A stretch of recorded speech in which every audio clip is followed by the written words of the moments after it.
Join me as I dive into the age-old question.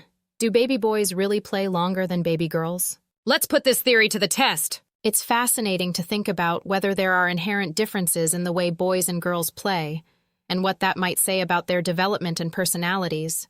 This question gets at the heart of how we understand gender and how we parent, so it's worth exploring.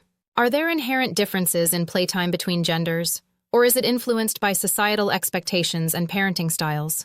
On one hand, it's possible that boys and girls have natural tendencies that affect how they play.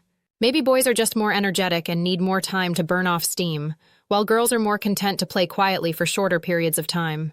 On the other hand, it's also possible that our expectations and parenting styles influence how boys and girls play.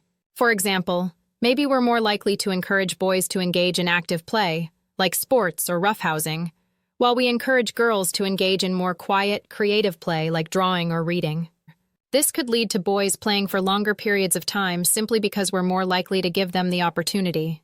But what about the role of biology? Do hormones or brain chemistry play a role in shaping playtime habits?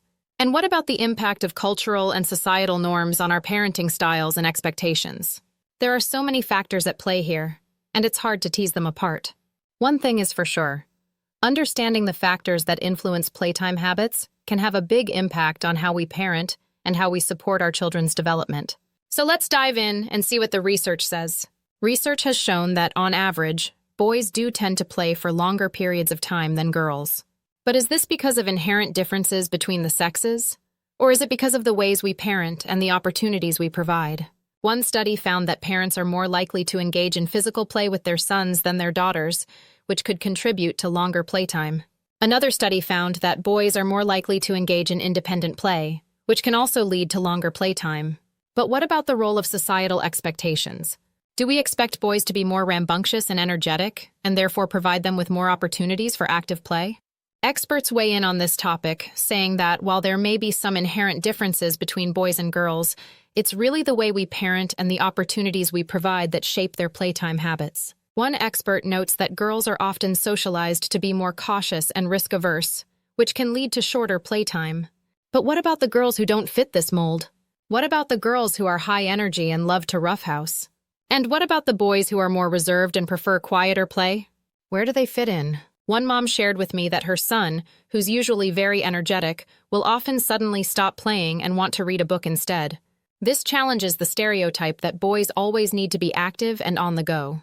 Meanwhile, another mom told me that her daughter will play for hours on end, completely absorbed in her imaginative play. These anecdotes highlight the complexity of this topic and challenge our common stereotypes. It's not as simple as saying boys play longer than girls, or vice versa. There are so many individual differences at play, and it's up to us as parents to support and encourage our children's unique personalities and interests. So what's the takeaway from all of this? While there may be some general trends or patterns in playtime habits, it's really the many factors beyond gender that shape how our kids play. It's up to us as parents to provide opportunities, encourage exploration, and support our children's unique development. Thanks for joining me on this exploration of the age-old question. What are your thoughts on this topic? Do you have any experiences or insights to share? Let me know in the comments below, and don't forget to subscribe for more content on parenting and child development.